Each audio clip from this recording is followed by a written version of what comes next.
What's good with the YouTube? You are now tuned in with Donny.P, Donny.P TV. Donny.P, the human watermark, is trending topic. No 4th of July, but you know I'm popping. And I'm here to spark some shit up. You feel me? As you know, I've been on this journey reading Think and Grow Rich by Napoleon Hill. And for me and my viewers and all my participants, we're on chapter 3, which is faith.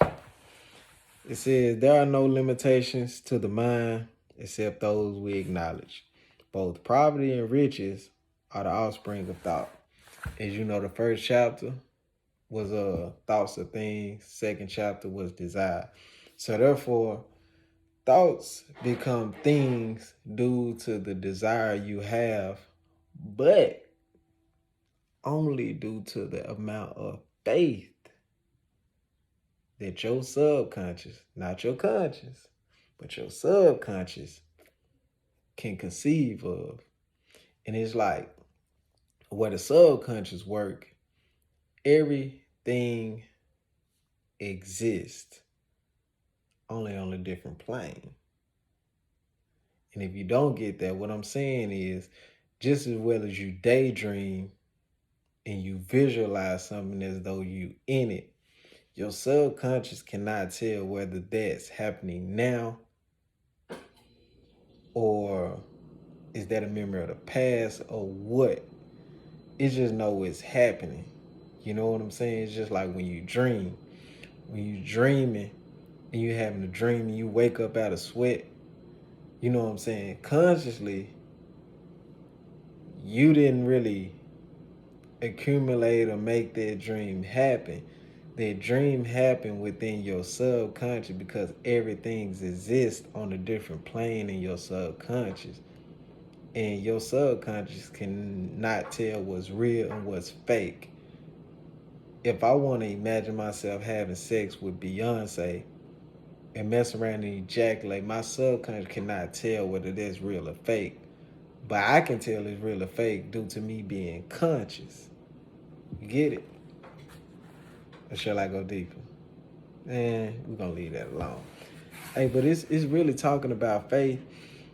And this one, the story was more so about how J.P. Morgan and these guys in a society blossomed to their fortune in chapter 3 and all the steps that happened, you know, things that they did. And I wasn't too fond of that scenario, you know what I'm saying? So I ain't gonna really talk about that. But I just want to read some things within this chapter that may can help anybody out there who is viewing this video or anybody who plan on reading or is reading this book. Visualization of and belief in attainment of desire. That is the second step towards riches. Faith is the head chemist of the mind. And this right here was real powerful to me because for males, you know what I'm saying, I know this word definitely for any human being, but definitely like, to me it's an A1 plus for males. The emotions of faith, love, and sex are the most powerful of all the majority positive emotions of man. When the three are blended, they have the effect of like coloring thought in which such a way that instantly reaches the subconscious. These three things, when used together or, you know, synchronized, you know, as a whole, if your desire, you know what I'm saying, is that much positive with faith, love, and sex, you know what I'm saying, that emotion is just, is very powerful for the subconscious from what the book is saying. And I believe that so to be true, you know what I'm saying? Especially when it comes to semen retention, that type of act, which any males, you know, when you hold your seed, you know what I'm saying, you're not putting your seed or your sexual desire towards sex. You're transmuting that sexual energy into your dream, your passion, you know what I'm saying?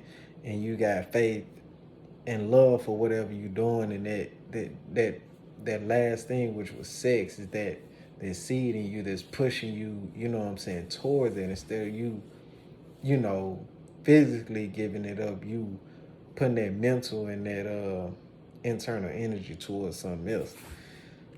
And I want to read y'all this.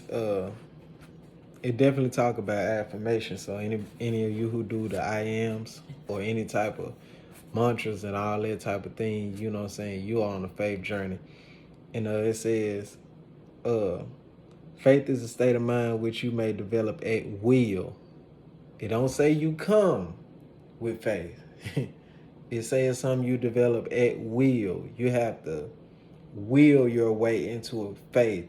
And what I mean by that is a lot of guys who have, you know what I'm saying, faith that their relationship will work, but they don't have the will of commitment.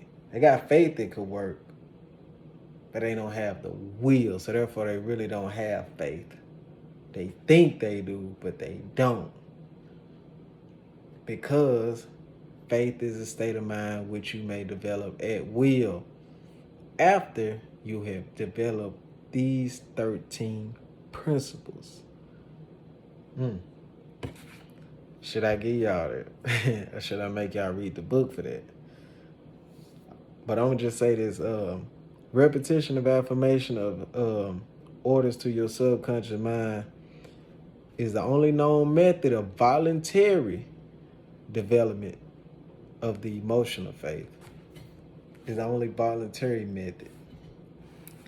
And it goes to talk about how you can have lack of faith.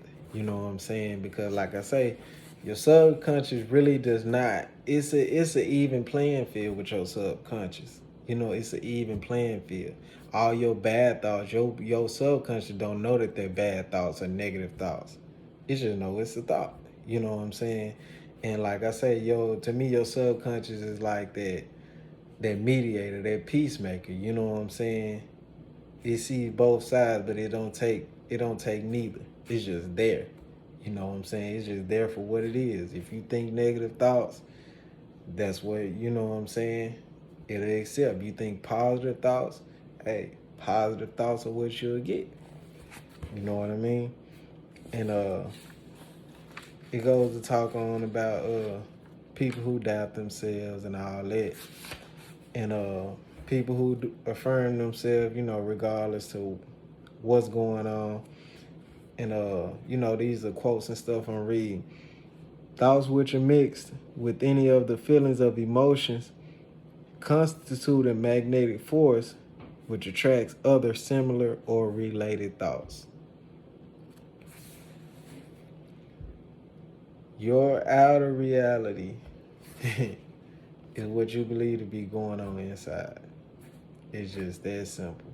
If you think you broke, people around you will be broke. If you think you're rich, people around you, it'll be rich. You know what I'm saying? If people around you are trying to get somewhere or going somewhere, it shows you that you're trying to get somewhere and go somewhere. You know what I'm saying? They struggling for their desires, their new business, whatever they got going on or trying to manifest. You see them doing that around you, you know what I'm saying? If you're also where y'all at and you got a desire in your heart, you trying to get to where you trying to go, it's people around you, you know what I'm saying? You'll notice they trying to build on their dreams too. And it's self-confidence forming. I'm gonna give y'all this last thing and I'm gonna kill this because I don't want to give y'all too much. I would definitely appreciate y'all reading this book. And I'm grateful to have the opportunity to even read it myself. Self-confidence formula, the first one says, and y'all probably write these down, you know what I'm saying? I've been doing my little charting or whatever, you know, as I read the book. But the first self-confidence formula is, I know that I have the ability to achieve the object of my definite purpose in life. Therefore, I demand of myself persistent, continuous action toward its attainment, and I here and now promise to render such action. Second one, I realize the dominating thoughts of my mind will eventually reproduce themselves in outward physical action and gradually transform themselves into physical reality.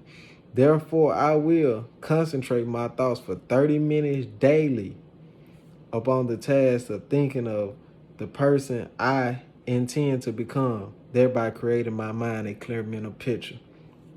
Third, I know through the principle of auto-suggestion, and that's the next chapter, any desire that I persistently hold in my mind will eventually seek expression through some practical means of attaining the object back of it. Therefore, I would devote 10 minutes daily to the banding of my self-development of self-confidence.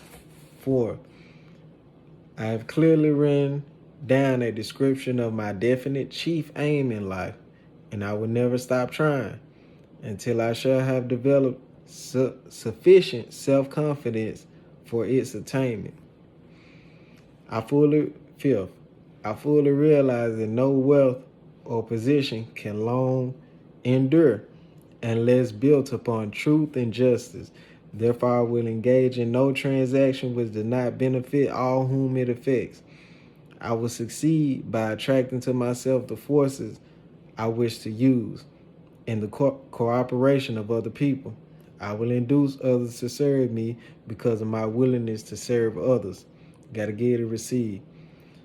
I will eliminate hatred, envy, jealous, selfishness, and cynicism by developing by developing love for all humanity. Because I know that a negative attitude toward others can never bring me success. I will cause others to believe in me because I believe in them and I believe in myself. I will sign my name to this formula, commit it to the memory, and repeat it once aloud daily, with full faith that I will gradually influence my thoughts and actions so that I will become a self-reliant and successful person. And that's the self-confidence formula that I'm going to leave y'all with, and I'm out of here.